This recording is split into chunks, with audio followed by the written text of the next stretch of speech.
Hi friends, ನಮಸ್ತೆ. ನಮ್ಮ ಚಾನಲ್ಗೆ ಸ್ವಾಗತ.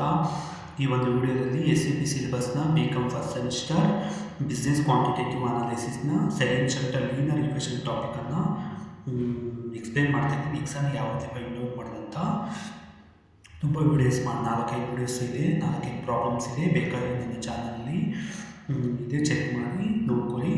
ಇಲ್ಲಿ ಈಕ್ವೇಷನನ್ನು ಕೊಟ್ಟಿದ್ದಾರೆ. ಏನು ಈಕ್ವೇಷನ್ ಅಂದರೆ b into b plus x is equal to a square minus ax ಅಂತ ಕೊಟ್ಟಿದ್ದಾರೆ. ಇವಾಗ b into b x square, b into x, b x is equal to a square ಮತ್ತು ಎಕ್ಸ್ ಹಾಗೆ ಬರ್ಕೊಂಡಿದ್ದೀನಿ. ಇಲ್ಲಿ ಈ ಕಡೆ ax ಪ್ಲಸ್ ಮೈನಸ್ ಇರೋದು ಈ ಕಡೆ ಬಂದಾಗ ಪ್ಲಸ್ ಆಗುತ್ತೆ, ಪ್ಲಸ್ ಬಿ ಎಕ್ಸ್ ಹಾಗೆ ಬರ್ಕೊಂಡಿದ್ದೀನಿ. ಇಲ್ಲಿ ಸ್ಕ್ವಯರನ್ನು ಒಂದು ಕಡೆ ತಗೊಂಡು a ಸ್ಕ್ವಯರ್ ಮೈನಸ್ ಬಿ ಸ್ಕ್ವಯರನ್ನು ಒಂದು ಕಡೆ ಬರ್ಕೊಂಡಿದ್ದೀನಿ. ಎಕ್ಸ್ ಇರೋದೆಲ್ಲ ಒಂದು ಕಡೆ ಬರ್ಕೊಂಡಿದ್ದೀನಿ, ಸ್ಕ್ವಯರ್ ರೂಟಲ್ಲಿ ಈ ಕಡೆ ಬಂದಿದೆ. ಚಿಹ್ನೆಯನ್ನು ನೋಡ್ಕೋಬೇಕು. ಇಲ್ಲಿ ಪ್ಲಸ್ ಇರೋದು ಈ ಕಡೆ ಬಂದಾಗ ಮೈನಸ್ ಆಗಿದೆ. ಅದೇ ರೀತಿಯಾಗಿ ಎಕ್ಸನ್ನು ಹೊರಗಡೆ ತೆಗೆದಾಗ a ಪ್ಲಸ್ ಬಿ, ಇದಕ್ಕೆ ಎಕ್ಸನ್ನು ಹೊರಗಡೆ ತೆಗೆದಿದ್ದೀನಿ. a plus B is equal to a ಸ್ಕ್ವಯರ್ಗೆ a ಮೈನಸ್ ಬಿ, ಬಿ ಸ್ಕ್ವಯರ್ಗೆ a ಪ್ಲಸ್ ಬಿ. ಹೌದಲ್ವಾ?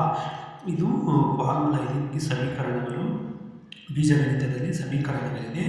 ಇದರದ್ದು square a square minus B square ಅಂದರೆ a minus B, a plus B ಅಂತ.